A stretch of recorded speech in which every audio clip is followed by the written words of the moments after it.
Esto ya lo llevamos ya casi 10 años acá en San Martín. Fisiología, entenderán ustedes, es posiblemente la parte más interesante de todo lo que es el pregrado, ¿no? De los 3 primeros años.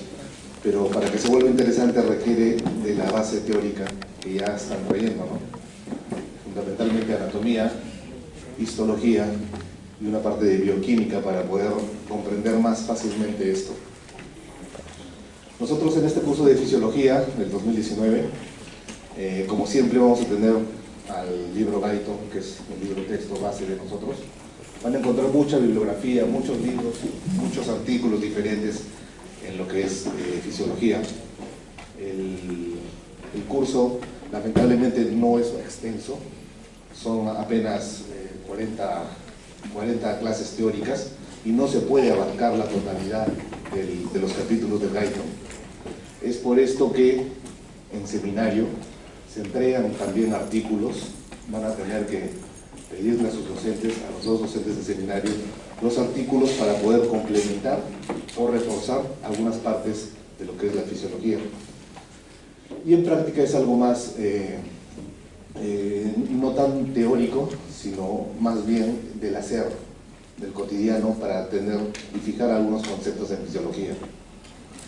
Este curso de fisiología, el que tiene más carga electiva en este semestre, lo vamos a dividir. Esta es la calendarización del curso. Mi nombre es José Torres, yo soy cirujano oncólogo. Yo voy a hacer la primera parte, José Torres Solís. En el sílabus, ya les entregaron el sílabus, perdón. Bueno, acá se los estoy dejando grabado del sílabus, ¿ya? ¿Y tendrán delegado ustedes ya? ¿O un posible delegado? ¿Sí? Ya, entonces, con su posible delegado, me contactaré para pasarle lo que son las guías de práctica y las guías de seminario, ¿ya? Y el sílabus sí los estoy dejando acá grabado. No, hay un cambio en la... Como este año se está llevando fisiología y fisiopato a la vez, y es la misma plana, hay un cambio en la conformación, básicamente, en la continuidad. Hoy día en su sílabus, si ustedes lo revisan, íbamos a iniciar con la parte del sistema nervioso, pero no, vamos a empezar esta parte con la parte gastrointestinal, fisiología del tubo digestivo, ¿ya?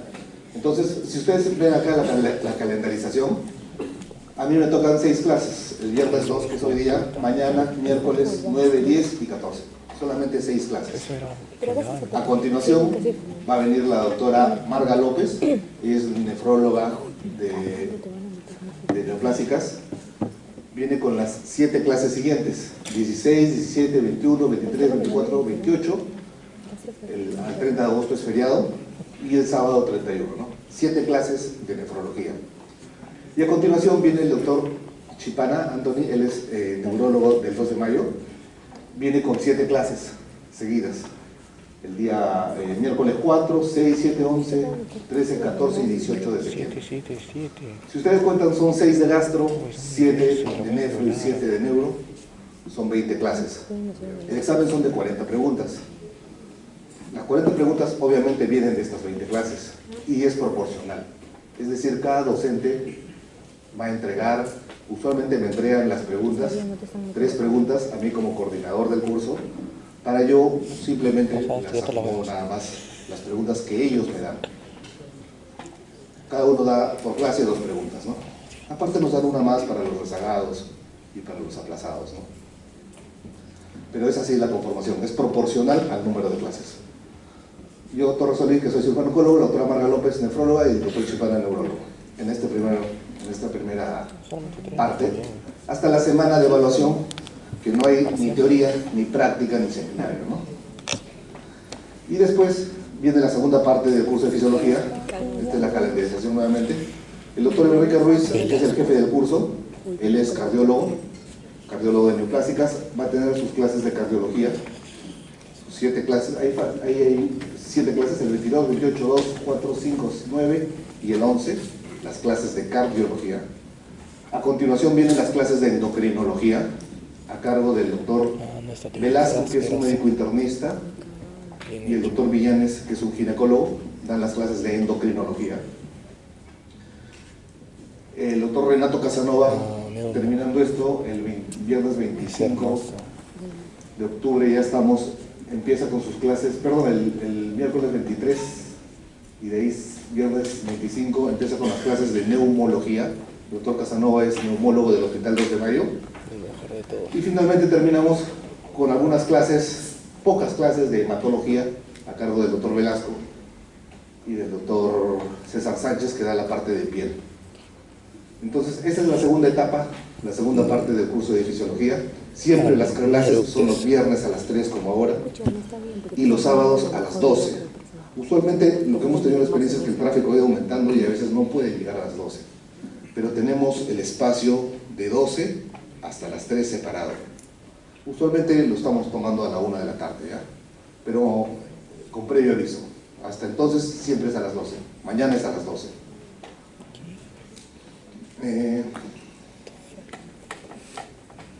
Viernes, sábado y miércoles las clases, ¿no? Ahora, en seminario, este es el orden de los seminarios. Los que han tenido seminarios ayer, la mitad de la promoción. Empezó con el video de radicales libres, ¿no? ¿Cuántos han tenido seminario ayer? Con radicales libres. El próximo seminario, o sea, es decir, el próximo jueves va a ser la secreción ácida, en base a la guía que le voy a pasar a su delegado. Después, 3 seminarios de nefrología, que es agua corporal, función glomerular y ácido base. Para los seminarios, si los que ya han tenido, el docente les va a entregar un artículo que es complementario o ampliatorio a lo que están estudiando. Y al final tenemos las clases de neurología, que son de neurotransmisores y memoria. Todo eso es la primera parte. En la segunda parte, obviamente los seminarios tienen relación a la teoría, ¿no? Integración del corazón, EKG, ejercicio físico en relación a la actividad cardíaca, embarazo y climaterio, que es uno solo, embarazo y climaterio, ahí están separaditos, pero es uno solo. Defensa del aparato respiratorio y metabolismo del fierro. Todo eso son los seminarios. Los seminarios solamente hay 2 docentes, el doctor Rodríguez Montes de Oca, que es cardiólogo del Hospital Militar, y el doctor Velasco, que es el que también dictaba algunas clases acá de endocrino y de hemato, que él es médico internista y a la vez gastro de la red Almenara. Eso es con respecto a seminario. Con respecto a práctica, en práctica de igual manera tiene correlación pues al seminario de la teoría. Ayer vieron el video de membrana celular, van a ver la siguiente semana, el siguiente jueves, lo que es pH, acidez y digestión de carbohidratos 1 y 2. Siguen las de nefrología, que es osmolaridad, orina y ácido base. Y termina con lo que son reflejos y órganos de los sentidos. Entonces es la primera parte. En la segunda parte, la parte de cardio, presión arterial, EKG, la parte de endocrino, que es índice de masa corporal y glucosa, espirometría, y la parte de hematología, que es hematocrito y velocidades de hematología. Los doctores de práctica, los docentes de práctica son, en la mesa, todos son los mismos. En la mesa 1 está el doctor Cruz, que es un emergencista de Santa Rosa. El doctor Gamarra y Sánchez son exalumnos de la universidad, trabajan en MINSA. Y el doctor Chávez Fajardo, que es un anestesiólogo de neoplásicas. Esta es la calendarización del curso. Ahí ya se está contemplando los feriados y el número de clases. Recuerden que el número, las preguntas son de acuerdo al número de clases que se dictan. Y el que dicta las preguntas son usualmente, el que da las preguntas son usualmente el que dicta.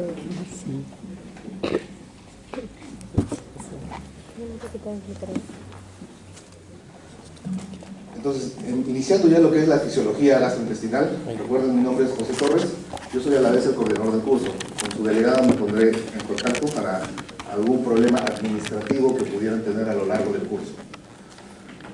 Lo que se está pidiendo ahora en Ciencias Básicas con los cambios de jefatura es que el aula virtual básicamente esté al día, ¿no? Que es lo que ustedes también debieran de pedir a sus docentes, sus notas semana a semana, para que no sea una sorpresa pues al final del curso el hecho de que hay notas incompletas, faltan notas o notas por debajo de lo que pensaban, ¿no? Siempre que hablen de fisiología gastrointestinal, siempre que hablemos de fisiología, cuando hablan de fisiología usualmente entienden función, ¿no? Vamos a tocar fisiología gastrointestinal, como han visto, la próxima nefro y la próxima neuro. Cada parte, cada segmento, aparato, sistema, tiene cosas que les puede atraer más, otras menos, de acuerdo a cómo se va desenvolviendo y el usual que fuera esto, ¿no? Les he puesto este gráfico de la batería del celular. ¿Ven? Cuando tienen batería bajita o cuando están llenos de carga, porque es justamente el fin de la fisiología gastrointestinal, que tengan una buena carga de energía, una buena batería, que estén recargados para así poder tener material de construcción, que es finalmente lo que busca la fisiología gastrointestinal, es tener material de construcción para que ustedes, su organismo, tenga un recambio celular adecuado.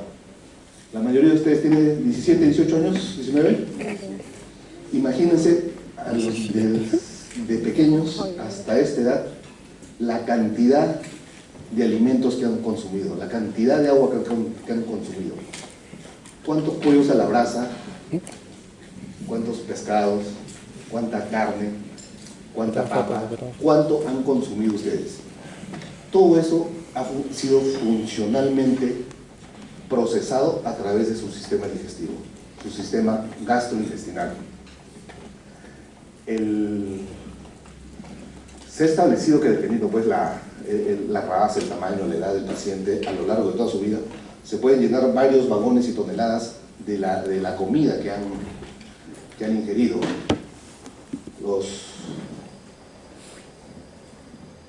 Estas 6 clases vamos a tocar estos 6 puntos, ¿no? Cada colorcito es una clase. Hoy día vamos a ir a principios generales de la función gastrointestinal, que es básicamente el capítulo 62 del Guyton, con esos subtítulos: la motilidad, control nervioso, el control hormonal y la parte sanguínea. Mañana tocaremos lo que es propulsión, mezcla, masticación, deglución, función gástrica, pasado, secreción del tubo digestivo. Esto se lo voy a dejar acá, este PowerPoint. El miércoles lo que es tubo digestivo en general, después la digestión, la parte hepática y al final lo que es colon. Entonces hoy día solamente lo que son motilidad, parte nerviosa, hormonal y sanguínea, de solamente lo que es gastrointestinal, ¿no? Entonces siempre que se nos viene a la cabeza fisiología gastrointestinal, uno entiende nutrición. ¿Qué es lo que buscamos? Nutrición. Buscamos esa materia prima, ese concreto, ese ladrillo, ese hormigón, para poder cambiar todas las células de nuestro organismo. Ustedes, si bien en esencia son ustedes, a lo largo de todos sus 18, 19 años de vida, han ido recambiando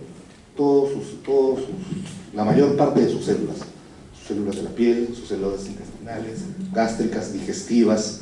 Ha habido un recambio celular completo de todo su sistema. Y cuando hablemos de fisiología intestinal, vamos a recordar 3 procesos fundamentales. Primero, el proceso de lo que es la digestión. Cuando hablemos de digestión, vamos a entender que es el troceado, el moleado de lo que ingerimos a su mínima o básica expresión. Es decir, si comemos un bife, si comemos un pollo, si comemos una grasa compuesta, ese troceado, ese moleado a su mínima expresión, a eso se llama digestión. La digestión puede ser mecánica, a través de los músculos, puede ser masticatorios, del estómago, puede ser química, a través de los ácidos, las enzimas, múltiples procesos digestivos. Por eso usualmente ustedes utilizan la palabra estoy indigesto, es decir, no ha habido un buen troceado, una mínima expresión de lo que han comido, y al no haber una mínima expresión, no haber un buen troceado, no puede absorberse. Y al no absorberse, el intestino, al no poder absorber eso, se paraliza. El paciente, ¿qué tiende a hacer? Se distiende. Indigesto, estoy distendido, con un dolor vago, se le quita el apetito, indigestión. Siempre que hablemos de procesos fisiológicos, empecemos con lo que es la digestión. Ahora, estamos hablando de digestión del tubo digestivo, desde la boca hasta el ano. Entonces, ustedes deben ir entendiendo, haciéndose un esquema cerebral. Hay digestión en la boca, hay digestión en la hipofaringe, en el esófago, en el estómago, en el duodeno, yeyuno, ilio, colon, transverso, ascendente, recto. ¿Hay digestión? Entonces, esa pregunta la van a ir, hágansela en cada momento que vamos avanzando el curso. El siguiente punto es secreción. Lo mismo, a lo largo de todo el tubo digestivo, desde la boca hasta el ano, hay diversas secreciones. Desde saliva, jugo gástrico, jugo intestinal, jugo pancreático, jugo biliar, las glándulas caliciformes, todo el líquido que se va a producir al lumen visceral va a ser las secreciones. La misma pregunta, ¿hay secreción en la boca? Salival, secreción en la faringe, secreción en el esófago, secreción en el estómago, secreción en el duodeno, en el yeyuno, en el ilio, en el colon derecho, colon izquierdo, ¿hay secreciones? Esas preguntas háganselas en todo momento. Y el tercero, absorción. Todo lo que se ha digerido y lo que se ha mezclado con esa secreción y ha formado un volumen homogéneo que se va a dispersar sobre toda la mucosa, el tapiz del boca, esófago, estómago, intestinal, de las vellosidades, de las amplias vellosidades intestinales, va a absorberse finalmente, ¿no? Entonces, igualito la misma pregunta, ¿hay absorción en la boca? ¿De qué? ¿Absorción en el estómago? Sí, ¿de qué? ¿Absorción en el intestino? ¿Duodeno, yeyuno, ilio, colon? Igual, las mismas preguntas en todo momento. Digestión, secreción y absorción. Los tres procesos fisiológicos fundamentales que tienen que entender anatómicamente, esquemáticamente en cada región. Sin embargo, no son los únicos, ¿no? Siempre uno piensa en estos tres, pero estos tres, así funcionen bien, necesitan fundamentalmente también de que haya una buena circulación, es decir, de que haya un buen aporte sanguíneo, que llegue la sangre, para que la sangre lleve sustancias hormonales, hormonas gastrointestinales, que activen los procesos digestivos, que activen los movimientos, que activen la digestión. Buena sangre para que haya un buen recambio oxigenatorio, no solamente en la entrega de sangre, sino también en el recojo de sangre a nivel absortivo. Finalmente todo lo que comen se trocea, se mezcla con la secreción y se absorbe, se va a absorber. ¿Y se va a absorber dónde? A nivel del intestino delgado. Y toda esa absorción va a las grandes venas, a las venas mesentéricas, que finalmente van a la porta y al hígado. Entonces tiene que haber una buena circulación, tanto de aporte como de recojo de todo lo que estos tres procesos han ido funcionando. Y obviamente tiene que haber una buena motilidad, un buen movimiento orofecal en ese sentido, porque si no sería lo contrario, sería ya fisiopatológico. Siempre un buen movimiento controlado fundamentalmente por el sistema nervioso entérico, es decir, el sistema, este tubo gastrointestinal tiene su propio sistema nervioso, no depende del sistema nervioso central, y está controlado por estos dos, ¿no? Tanto el entérico, que es el intrínseco, como el extrínseco, que es el sistema nervioso central, siendo somático o siendo autonómico, ¿no? Esto es lo que confiere. ¿Y qué es? Finalmente todo esto es para tener nutrición. Pero no solamente nutrición, también vamos a tener que agua. El agua no nutre, pero es necesaria. Electrolitos y vitaminas, ¿no? Agua, electrolitos y vitaminas. Eso es lo que normalmente uno ingiere. Está todo lo demás que no pertenece a esto, drogas, medicamentos, cosas que también ingresan por la boca, también tienen un proceso digestivo, de secreción, de absorción y un metabolismo diferente a nivel hepático, ¿no? Y ese es otro tema, pero esto es fundamentalmente, cuando hablemos de tubo digestivo vamos a hablar de esto. De estos tres procesos para lograr finalmente una buena nutrición y tener un buen aporte energético calórico, ¿no? Ustedes imaginan el requerimiento calórico dependiendo de la persona, talla, edad, sexo, va pues entre los 2.000 y 3.000 calorías día, ¿no? ¿Cuánta comida se necesitaría para estos 2.000, 3.000 calorías día para los astronautas? Los astronautas, por eso está el estudio de las macromoléculas, de las de los alimentos de alto valor calórico energético, porque los astronautas no pudieran vivir con tanta despensa de comida en la nave, ¿no?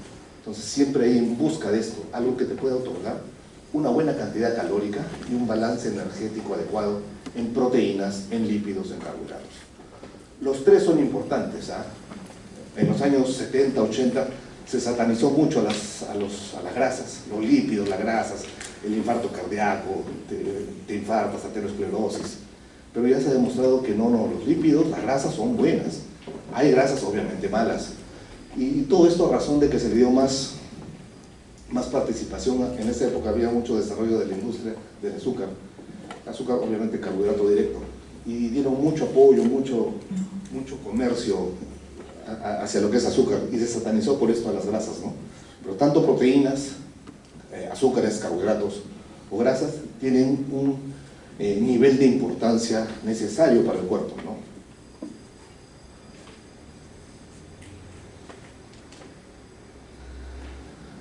Los prerequisitos, anatomía. Recuerden, esto es básicamente un tubo digestivo. Un tubo desde la boca hasta el ano. Si empezamos de la boca, vamos a tener la boca con unas glándulas accesorias que son las glándulas salivales, las mayores, las menores, parótidas, sublinguales, submaxilares, las glándulas salivales accesorias, que le van a proveer un volumen salival y van a iniciar algunos procesos digestivos que lo vamos a ir viendo más adelante. Pasa a la hipofaringe, faringe, esófago, un lugar básicamente de tránsito, no hay mayor proceso. Termina el esófago, 20-22 centímetros, y se llega al cardias, que es la parte inicial del estómago. El cardias es un esfínter esofágico, el esfínter esofágico inferior o el esfínter cardial, que está en reunión entre el esófago y el cardias, tiene cierta presión, cierta resistencia, ya que ustedes saben que el estómago es ricamente ácido por todas las células que vamos a ver, mientras que el esófago no está preparado para esa acidez, pues. Entonces por eso tiene un esfínter para evitar el reflujo gastroesofágico. Muchas veces por una dieta, por aumento de peso, factores de estrés, alcohol, cigarro, este esfínter tiende a vencerse y da lo que es el reflujo gastroesofágico. Mucho de la consulta de gastro, el paciente siente un reflujo, una sensación de vómito que le quema retroesternalmente, por incompetencia de este esfínter. El primer esfínter, el esfínter entre el esófago y el estómago, el esfínter cardíaco. Pasa al estómago, el estómago ricamente muscular, una bolsa neta, 3 capas musculares poderosas, con bastante secreción, que lo vamos a ver mañana. Se producen, bueno, sus procesos digestivos, que lo veremos mañana, y finalmente pasa todo el estómago y llega al píloro, ¿no? El píloro, que es justamente el paso de la región antral hacia la primera porción duodenal, otro esfínter poderoso, fuerte, que impide el paso o que modula el paso de la secreción ácida mezclada con los alimentos hacia la parte intestinal, que es netamente alcalino, donde se va a producir otros procesos fisiológicos como son la absorción, la secreción y absorción. Pasa al intestino delgado, llevamos 2 esfínteres, recuerden, importantes, ¿no? Porque hay un esfínter esofágico superior también que carece mayor de importancia, salvo para la devolución, un esfínter esofágico inferior, que es el cardias, el píloro. Pasa al intestino delgado, duodeno, yeyuno, ilion, se producen los procesos digestivos fisiológicos de absorción, secreción, y llega hasta la válvula ileocecal, otro esfínter, la válvula ileocecal. Pasa hacia el ciego, colon ascendente, transverso, descendente, sigmoides, hasta el esfínter anal, hasta el recto ano, con el esfínteres anales interno y externo. Ese es el proceso digestivo que va. En todo este tubo, entendiéndolo tal como tubo, vamos a tener al hígado, que va a producir sus metabolismos y va a producir la bilis, que la va a acumular en la vesícula y la va a secretar a la segunda porción duodenal a través del esfínter de Oddi. En esa misma desembocadura, en esa ampolla de váter, va a desembocar el conducto de Wilson pancreático con el Santorini, van a desembocar ambos. Viene el pancreático, viene el colédoco que viene de la vía biliar, ambos forman la ampolla de váter, y en una desembocadura única, los dos desembocan en la segunda porción duodenal, en su borde antimesentérico, y van a secretar toda la bilis y todo el jugo pancreático para los procesos que vamos a ir viendo más adelante. Lo que quiero que entiendan que son glándulas accesorias, ¿no? Que están entregando su secreción biliar, secreción pancreática, secreción salival, son las que se entregan ahí, ¿no? Esto es lo que confiere a lo que es anatomía, básicamente. Anatómicamente no es muy amplio para entender lo que es el proceso fisiológico. El siguiente paso es ya verlo desde el punto de vista celular, ¿no? Histológicamente. Si cortamos el tubo digestivo, el tubo como tal, si lo cortamos transversalmente y vamos desde afuera hacia adentro, afuera del tubo, afuera del intestino, tiene un recubrimiento que viene a ser el más fuerte, que es la capa serosa. La capa serosa, dentro de las estructuras histológicas del cuerpo, es la más poderosa y la más fuerte. Es tan poderosa que se necesita de esto cuando uno hace resecciones intestinales. La serosa es la que le da la tonicidad y la fuerza para que eso no se bote, no se abra esa anastomosis. ¿Dónde se ubica? Justamente en la parte externa, la parte serosa, ¿no? La parte que está afuera. Debajo de la parte serosa vamos a tener dos capas musculares, la longitudinal externa y la circular interna. Dos capas. Si ustedes ven el tubo digestivo como un tubo, la longitudinal está a manera longitudinal y la circular está a manera de anillo, ¿no? Si la circular se contrae, lo que hace es disminuye la luz. Si la longitudinal se contrae, lo que hace es achica la longitud del intestino. Entonces tenemos serosa, las dos capas musculares, la mucosa, que es ya la cara interna, y debajo de la mucosa, la submucosa, donde vamos a encontrar dos plexos. El plexo que está debajo de la submucosa es el plexo submucoso o de Meissner, y el plexo que está entre las dos capas musculares, la circular y la longitudinal, es el plexo mientérico, porque está entre las dos músculos, o de Auerbach, ¿no? Submucoso de Meissner o mientérico de Auerbach. Ahora, entendiéndolo nada más por ubicación, si ustedes ven que este Auerbach está entre los dos músculos, su función básicamente va a ser de movimiento, ¿no? De contracción, de relajación muscular. Y si este está muy cerca de la mucosa, o sea, de la submucosa, su función va a ser básicamente de secretar y de absorber, porque está cerca al epitelio mucoso. Esta es la estructura histológica de la mayor parte del tubo digestivo, desde la boca hasta el ano. Hay partes que no tienen serosa, el esófago no tiene serosa, hay partes que tienen tres capas musculares, como es el estómago, ya que es muy poderoso para hacer una digestión mecánica, tiene tres capas. El recto también tiene un repliegue que deja de tener serosa. A veces la mucosa empieza a tener repliegues y forma grandes vellosidades para tener una mayor amplitud en lo que es la absorción intestinal, en lo que es yeyuno, ilio, básicamente mucho mayor los pliegues del tapiz de la mucosa. Y bueno, esto es básicamente a nivel histológico, ¿no? ¿Quién va a comandar el movimiento quién comanda el intestino? El intestino, como les dije, tiene su propio comando, que es el sistema nervioso entérico. Como es el mismo sistema nervioso entérico, intestinal, cuando hablamos de entérico estamos hablando de intestino delgado y grueso, ¿eh? El sistema nervioso entérico intrínseco, ellos mismos tienen su propio control. Tiene tanto poder nervioso, tanto poder de células ahí, que tiene muchas más células nerviosas que la médula espinal.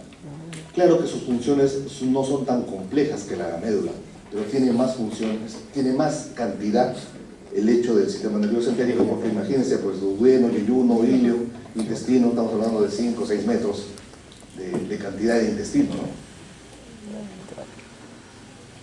Sistema nervioso entérico, también llamado intrínseco, que va a controlar fundamentalmente lo que es el movimiento a través del Auerbach.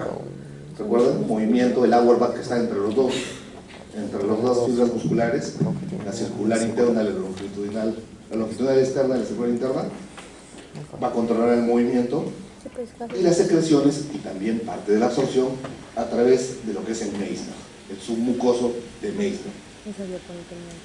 ¿Qué va a hacer a nivel del movimiento? Va a aumentar el tono, es decir, el intestino hueco. Entiéndalo así, visceralmente, cuando hablamos de víscera hueca, hablamos de un tubo hueco, o sea, es una estructura hueca adentro, ¿no? aumenta el tono, es decir, la capacidad de esta estructura hueca se reduce porque está con un tono aumentado, aumenta la intensidad de la contracción, o sea, son contracciones más fuertes. La circular interna se contrae mucho más fuerte, la longitudinal externa acorta bastante la longitud del intestino, aumenta y los hace más frecuentes. En algún momento los hace tan frecuentes que se hacen sonoros. ¿Han tenido ustedes esos ruidos de hambre? Cuando no han comido y empieza su intestino a tener movimientos de reptación y ustedes lo escuchan hasta a veces que es incómodo que el del costado lo escuchan, ¿no? Son ruidos de hambre, son movimientos intestinales gracias a este plexo de Auerbach que está teniendo grandes. Al estar aumentado también inhibe al esfínter pilórico y al iliocecal, lo empieza a inhibir, ¿no? Contrariamente, cuando ya hay una secreción y empieza a funcionar el plexo de Meissner, aumenta las secreciones, aumenta el volumen de segregación a nivel del lumen intestinal. Esto va a aumentar la absorción porque ya se está mezclando esta secreción con lo que han comido y empieza a aumentar y empieza a haber una contracción local de los esfínteres, ¿no? Cuando inhibe, allá me refería cuando inhibe a relaja, ¿no? Empieza a relajar y acá empieza a contraer los esfínteres para que se produzca la digestión. Esto es sistema nervioso entérico netamente. Si ustedes se dan cuenta, desde la boca, ustedes comandan su sistema nervioso, ustedes le dicen, vesícula segrega 300 centímetros al día. No, hígado, ahorita quiero que segregues un poco de bilis para que lo guarde mi vesícula, o al páncreas y lo ordenan ustedes. Ustedes no tienen ningún control sobre su sistema digestivo, salvo después de la primera deglución. En la deglución, mastican ustedes, que muchas veces ya es reflejo el masticar, pero tienen ustedes control sobre la primera etapa de la deglución, pero una vez que degluten, que se produce la primera fase de la deglución, ustedes ya no tienen control del bolo alimenticio hasta el final. Es decir, pasa el bolo, ustedes no controlan ni el ácido, ni la bilis, ni el pan, no controlan nada. Hasta que ya llega al esfínter anal externo, al recto, se produce el primer llamado por el llenado rectal. El primer llamado es la sensación de querer ir al baño, ¿no? Y ustedes sí, pues si están en clase, ahí lo inhiben, ¿no? El esfínter anal externo, que es estriado, no es liso como el resto, es estriado. Ustedes aumentan la tonicidad y aumentan la compliance rectal e inhiben esa sensación de lo que querían irse al baño ahorita. Entonces, ese es el primer llamado. Desde la primera deglución hasta el esfínter anal externo, ustedes no controlan nada, porque es un músculo liso. Músculo estriado sí son esos dos. Entonces, vamos a tener que, aparte del entérico, aparte de lo local, del intestino mismo, que es el que se maneja solo, va a tener una dependencia del extrínseco del sistema nervioso central. Vamos a hablar de lo que es somático y lo que es autónomo. El somático es la deglución y el esfínter anal, o sea, los de musculatura estriada. Siempre, y cuando hablamos de autónomo, vamos a hablar de parasimpático o de lo que es simpático. Parasimpático a través de la acetilcolina y simpático a través de la epinefrina, noradrenalina. Hay muchos más neurotransmisores, hay decenas de neurotransmisores, pero no, antes los mencionábamos a cada neurotransmisor y de eso hacíamos las preguntas de la clase para cuál neurotransmisor.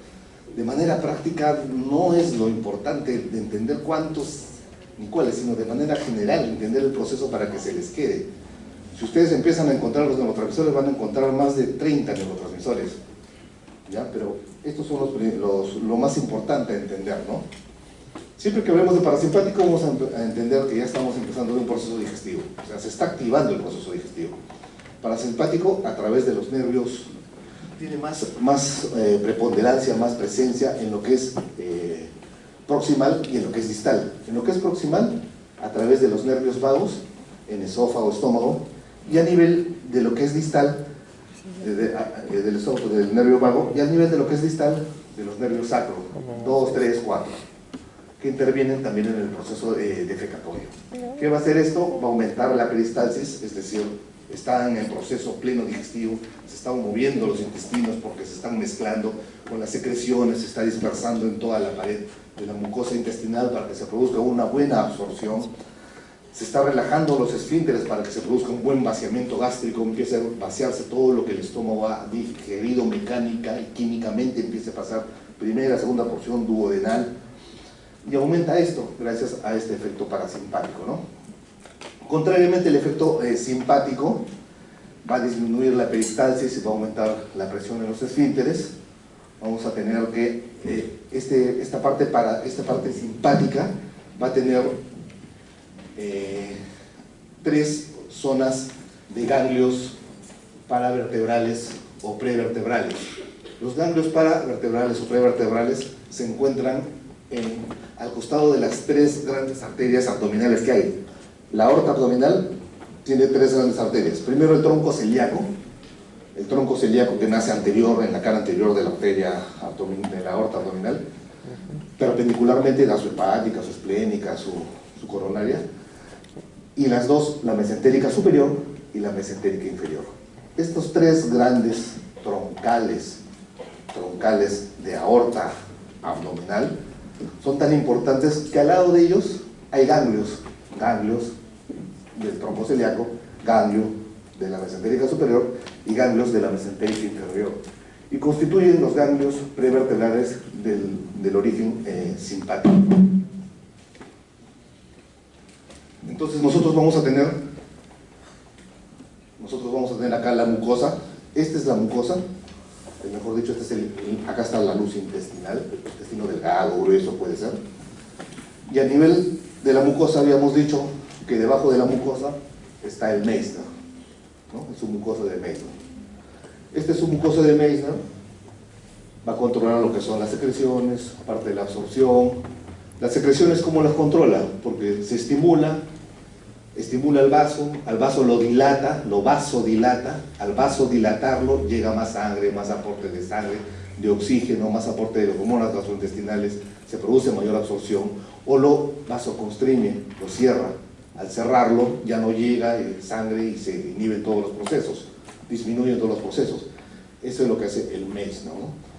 Si pasamos ya al músculo, si vamos yendo para afuera, pasamos al músculo, ya llevamos al miantérico de Auerbach. Pero si ustedes se dan cuenta, en este sistema intrínseco local, hay conexiones entre lo que es el Auerbach y el miantérico. Puede haber una conexión directa, una conexión de acá para allá, de allá para acá. Hay múltiples conexiones. Dependiendo lo que uno coma, dependiendo el estímulo que sea químico, sustancias químicas, ácidos, proteínas, aminoácidos, o dependiendo de repente el volumen que cause un desplazamiento, que una distensión del intestino, las combinaciones entre el Meissner y el Auerbach son múltiples y diferentes, múltiples combinaciones para hacer un proceso digestivo. La idea es entender que este sistema nervioso entérico local trabaja coordinadamente entre los dos, dependiendo de lo que están ingiriendo. Entiéndase así que hay alimentación mucho más digerible que otra alimentación, y mucha alimentación poco digerible necesita mayor programación entre estos plexos para ejercer una buena digestión y absorción. A veces no es suficiente con este control entérico y se va hacia el sistema nervioso autonómico con el simpático y parasimpático, y requiere del sistema nervioso extrínseco para poder digerir esto a través de sus fibras preganglionares parasimpáticas o postganglionares simpáticas, ¿no? No siempre es suficiente con el control entérico, necesitan a veces del extrínseco, intrínseco y extrínseco para poder producir esto. Obviamente, si hablamos de simpático parasimpático, estamos hablando ya de los ganglios prevertebrales, de la médula, del vago, de la parte extrínseca, ¿no? ¿Y quiénes son los que estimulan esto? La irritación de la mucosa. Que esta mucosa se ha irritado por algo, sustancias químicas, aminoácidos, ácidos grasos, azúcares, ¿no? La distensión, el estómago, cuando ustedes comen, el estómago crece. Ese crecimiento causa una distensión que causa múltiples conexiones y secreciones químicas. Bueno, y las sustancias químicas que han ingerido, ¿no? Entonces, ¿quién comanda el sistema nervioso gastrointestinal? Es local y también autonómico, ¿no? Este es el mismo corte del intestino, teniendo de negro la sedosa arriba y acá abajo la mucosa, ¿no? Lo mismo, la mucosa, acá esta es la luz intestinal dentro del tubo, eso es por fuera. Como esta es la mucosa, esto es el Meissner. Esto verdecito son los nervios del Meissner. Pasas el músculo, estos son músculos longitudinales, en la capa muscular circular, y hay algo longitudinal, y tenés el de Auerbach. Como le dije, comunicación entre ellos dos, como ser de acá para acá, de acá para acá, de acá para dos, de acá para uno para allá. Puede venir también parasimpático o simpático directamente actuando acá, pero la idea finalmente es que actúa a nivel de la mucosa para causar o movimiento, o secreción, o absorción.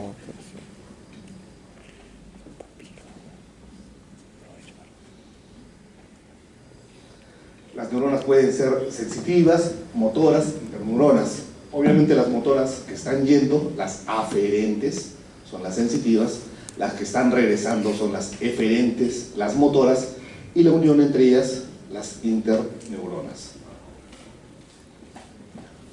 Comunicación en Meissner-Meissner, Meissner-Auerbach, Auerbach-Meissner. Y así se da, ¿no? Sistema nervioso entérico, sistema nervioso central, una onda aferente sensitiva y una respuesta eferente motora. Esto va a condicionar una serie de reflejos. Estas conexiones condicionan una serie de reflejos, ¿no? Esto es lo mismo, ¿no? Somático, autonómico. Somático, lo que le dijimos, la primera parte de la deducción del músculo estriado, y finalmente el esfínter anal externo, que también es estriado. Fuera de eso, nada más es somático. Y autonómico, lo que es el parasimpático, el esófago gástrico y los sacros, 2, 3, 4, a través de una segunda neurona que se encuentra en el sistema nervioso entérico, con su neurotransmisor, que es la acetilcolina, ¿no? Este es el mismo gráfico del parasimpático, ¿no? Nervio vago, nervios sacrales, aumentar la peristalsis y relajar el esfínter. Y en simpático, esto sí requiere de los ganglios para- o prevertebrales, los celíacos, el mesentérico superior e inferior, segunda neurona en el sistema nervioso entérico, y siempre requieren los ganglios. Siempre requieren los ganglios. Esta serie de conexiones va a condicionar varios reflejos. Los reflejos locales, es decir, lo que están en la misma mucosa. En la misma mucosa detecta algún cambio químico de distensión, alguna proteína, y crea un reflejo. A veces estos reflejos viajan hacia la médula, a veces viajan hacia el ganglio. Y eso condiciona estos tres tipos. Primero, el reflejo local, es el reflejo local que se da en la propia mucosa, en la superficie, da una aferencia sensitiva y regresa como una eferencia motora. Este es el local. Obviamente este arco solamente se da acá, ¿no? Solamente se da acá, no es que se vaya a otro lado. Una onda aferente, la sensación de que ha habido distensión. Contrariamente acá hay una vasodilatación, que es la parte motora. Vasodilatación aumenta la secreción, llegan más sustancias. En la parte local. La parte larga, puede llegar una orden motora, puede llegar 2 órdenes motoras, 3 órdenes motoras, etc. Y no tiene nada que ver el sistema nervioso central, ¿no? ¿Qué son reflejos locales? Son reflejos integrados por completo dentro de la luz intestinal. Básicamente, ¿cuáles son? La secreción de todas las sustancias que se secretan, el movimiento, que es el peristaltismo, las contracciones de mezcla, y también, cuando ya se producen estos procesos, las inhibiciones locales. Todos son reflejos locales. Reflejos locales, ¿no? Ahora vamos a tener un reflejo largo. Si es serie local, que solamente se producía en la mucosa, el reflejo largo es el que se va hacia el sistema nervioso central, ¿no? Una aferente sensitiva, una eferente motora que puede ir a estimular a un reflejo local, o puede ir directamente a estimular a la mucosa misma, ¿no? O sea, un reflejo largo te puede estimular localmente o directamente hacia la mucosa. Ese es un reflejo largo. Se entiende a los reflejos largos como los reflejos vagovagales. Los reflejos vagovagales son los reflejos del esófago, del estómago, que viajan hacia el esófago, del esófago estómago viajan y regresan a través del vago. Los reflejos de estómago y duodeno, básicamente son los vagovagales del estómago y duodeno, que son lo que inerva el vago. Reflejos dolorosos, apendicitis. ¿Alguien ha sido operado de apendicitis, de colecistitis, de algún proceso abdominal?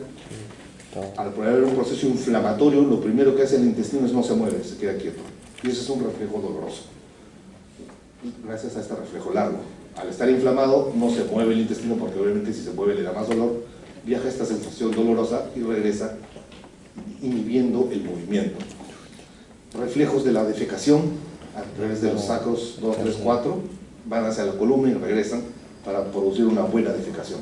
Son reflejos largos. E intermedios, ya vimos los locales, vimos los largos, y ahora hay unos intermedios que son los cortos, le llaman, los que se van a los ganglios.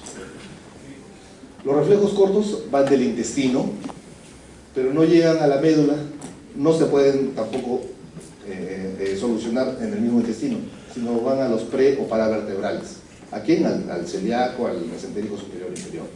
Y son los reflejos gastrocólicos. Gastrocólico es el reflejo del estómago, gastro, hacia el colon. Es decir, se estimula el gastro, se estimula el estómago y le dice al colon, muévete. Son esas personas que comen y van al baño, ¿no? Comen y cada vez que como tengo que ir al baño. Reflejo gastrocólico. Mientras más jóvenes son, más puro está el reflejo. A medida que pasa el tiempo y los años, por la inhibición consciente de las personas, por la sensación, acá en la clase no se van a ir, ¿no? Empiezan a inhibir estos reflejos. Gastrocólico. Enterogástrico. Enterogástrico, entendiendo entero como delgado y grueso. El intestino delgado y grueso está lleno porque ya ha pasado todo lo que el estómago ha vaciado, y al estar lleno el intestino delgado ya le dice al estómago, oye, ya cierra el esfínter, ya no envíen más porque todavía estoy procesando esto. Reflejo enterogástrico. El reflejo del cólico ileal, lo mismo, el colon ascendente ciego, se llena, está lleno, aumenta su presión, crece. Al estar crecido, aumentando su presión, le dice al ilion, valvo ileocecal básicamente, aumenta tu presión porque todavía no ha pasado todo el volumen, no ha terminado el proceso absortivo del colon derecho, y produce estos reflejos cortos, ¿no? Reflejos cortos en la mucosa, reflejos cortos a nivel de los ganglios, ¿no? Ese es acá tenemos todos los reflejos: el reflejo local, el reflejo largo y el reflejo corto a nivel de los ganglios. Los tres reflejos. Ya en la antigua, los persas ya describían anatómicamente parte de lo que es tubo digestivo y circulatorio. Ya 1500 a.C. ya podían describir lo que es los intestinos, el estómago, y tenían cierta, en sus gráficos se muestra que ya tenían cierta interpretación de lo que es el tubo digestivo.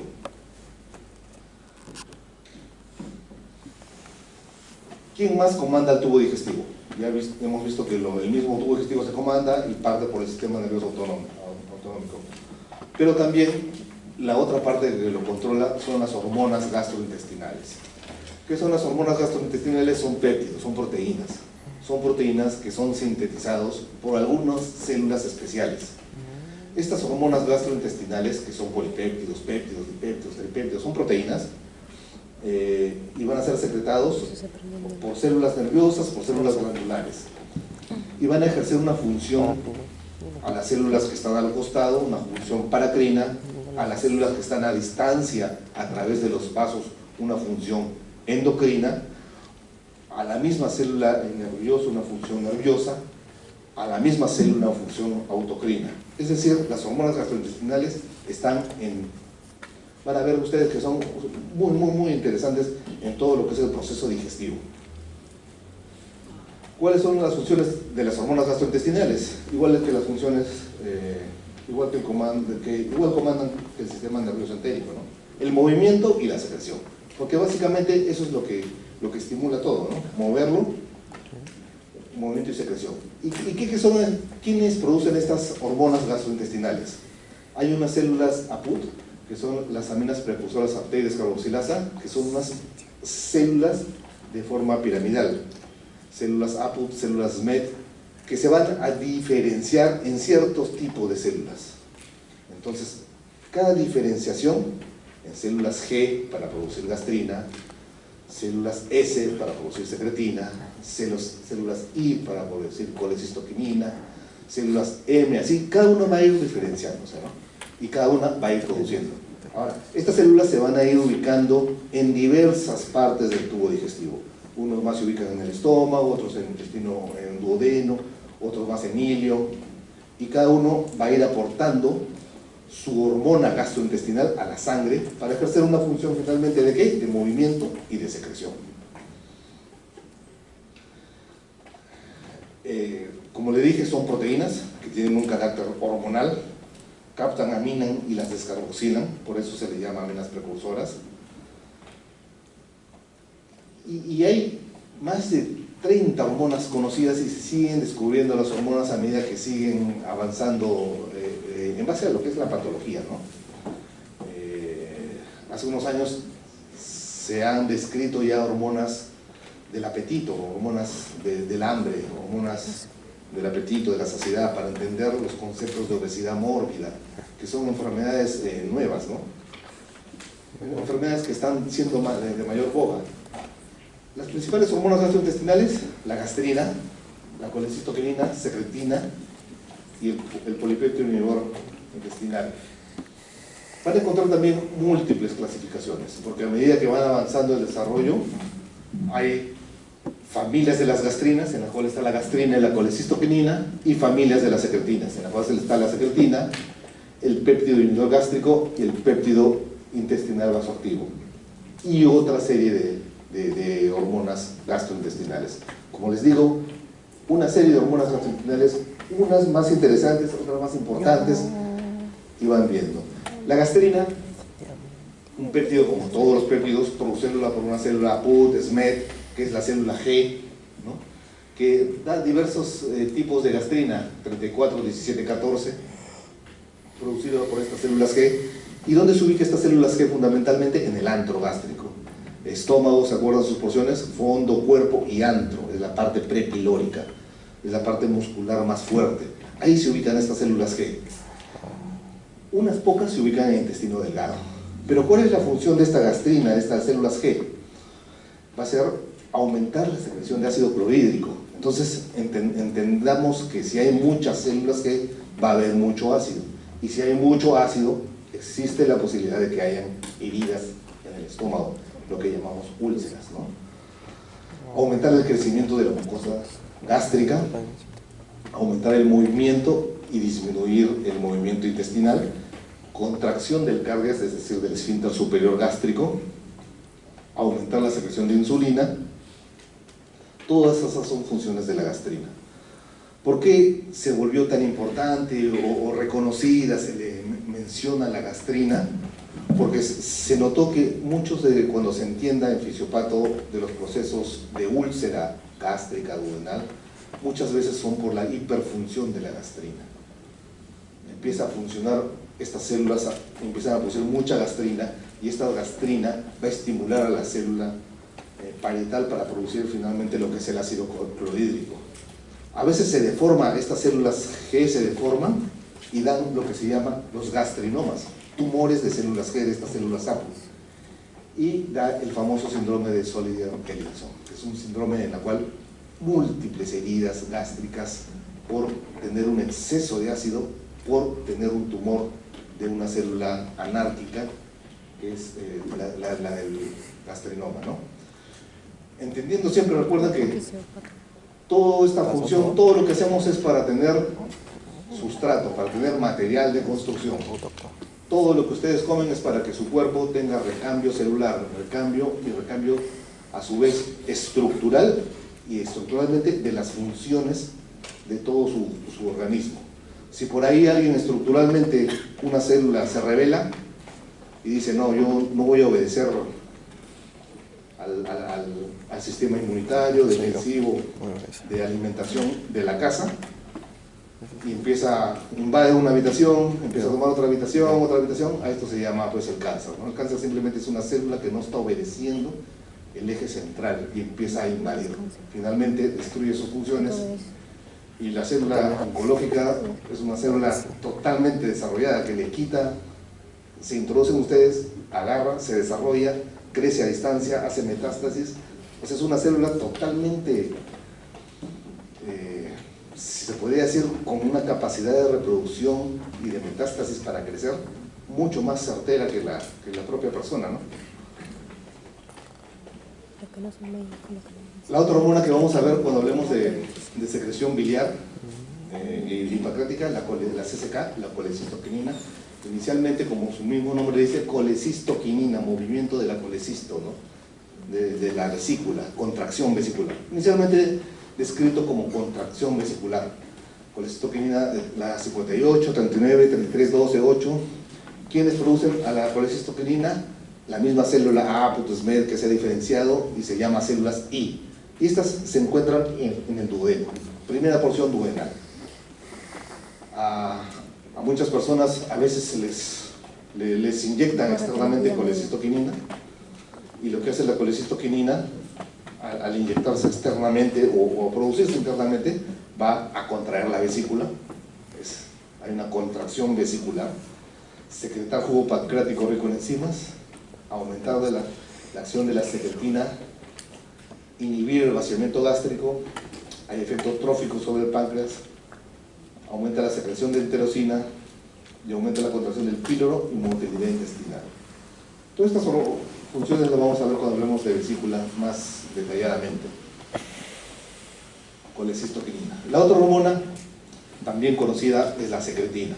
Secretina producida por las células S, también una célula diferenciada de células S, aminoácidos, 27 aminoácidos, y que se encuentra también en la primera porción duodenal, ¿no? Duodeno es pequeño, 12 traveses de dedo, ¿no? Dicen. Ahí en esta porción duodenal se encuentran las células y su función va a ser aumentar la secreción de bicarbonato, aumentar la acción de la colecistoquinina, disminuir la secreción ácida y aumentar la contracción del píloro. Esto lo vemos también cuando hagamos páncreas, ¿no? Secretina, si bien actúa en varias zonas, cuando hablen de secretina, acuérdense de páncreas. Cuando hablen de colecistoquinina, si bien actúa también en el páncreas, acuérdense solamente de vesícula. Colecistoquinina, vesícula, secretina, páncreas. Péptido inhibidor vasoactivo, igualito, aminoácidos, nervios del sistema gastrointestinal y sangre. Sus funciones: estimula la secreción de electrolitos, agua, relaja el músculo liso y los esfínteres, vasodilata y hay una secreción gástrica. A veces se diferencia y forman los lipomas, que son tumores de células VIP, que van a hacer que se secrete mucho péptido intestinal y va a dar ese síndrome de Werner-Morrison, en el cual es una diarrea que finalmente te puede llevar a una insuficiencia renal. En cirugía, mucha gente utilizaba la somatostatina, que es una hormona que inhibe todo tipo de secreción te inhibe. Entonces, en el entendimiento de que cuando hacías algún tipo de restricción intestinal por cualquier etiología, cáncer, colon, intestino, etc., y tu pegada, tu anastomosis que hacías intestinal no funcionaba y empezaba a filtrar y se filtraba abdominal, hacía una dehiscencia, anastomosis, una fístula, porque no cerraba bien, muchos le daban somatostatina. Hasta ahora se usa porque inhibe todo, inhibe la secreción gástrica, inhibe la secreción biliar, inhibe la secreción intestinal, pancreática. Entonces disminuye el volumen. Al disminuir el volumen le da cierta posibilidad de que esto pueda cerrar solo, ¿no? Inhibir todo. También tiene su malignidad, ¿no? Los somatostomas pueden causar diabetes mellitus. Mutilina, también un aminoácido, 22 aminoácidos, células de la mucosa duodenal. Si se dan cuenta, la mayor parte son células a nivel duodenal, ya que en el duodeno, la primera porción intestinal, es la porción de repente más importantes desde el punto de vista de secreciones, porque justo por la parte anatómica de desembocadura común del Wilson, Santorini y el colédoco y todo el vaciamiento gástrico a la primera porción duodenal, se produce gran cantidad de volumen y gran cantidad de todo el contenido gástrico. Entonces, por eso es que estas porciones son ricamente, con bastante celularidad, inervadas en importancia, ¿no?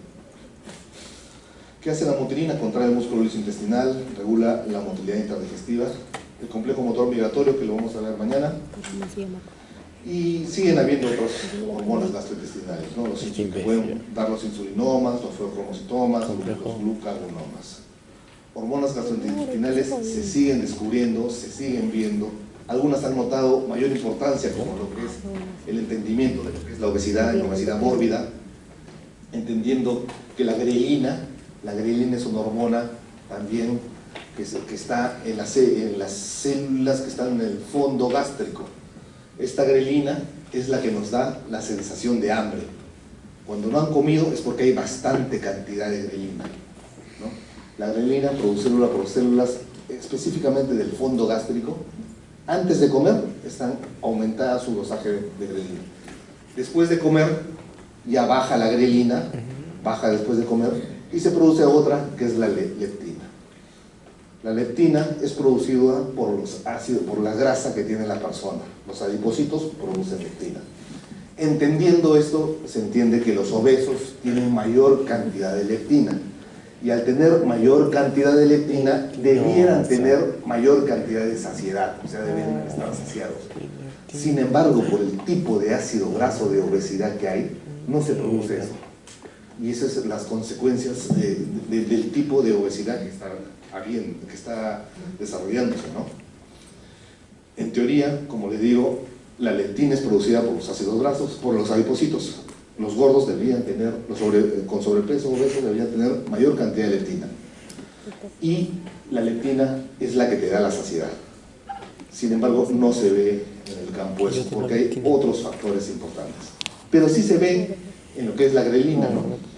La grelina, que es en el fondo gástrico, cuando lo someten a resecciones gástricas por algún motivo, a veces también como tratamiento de obesidad, empiezan a tener menos apetito, menos hambre, no solamente físicamente porque ya no se puede distender, sino también hormonalmente porque ya no hay grelina, entonces ya no tienen hambre.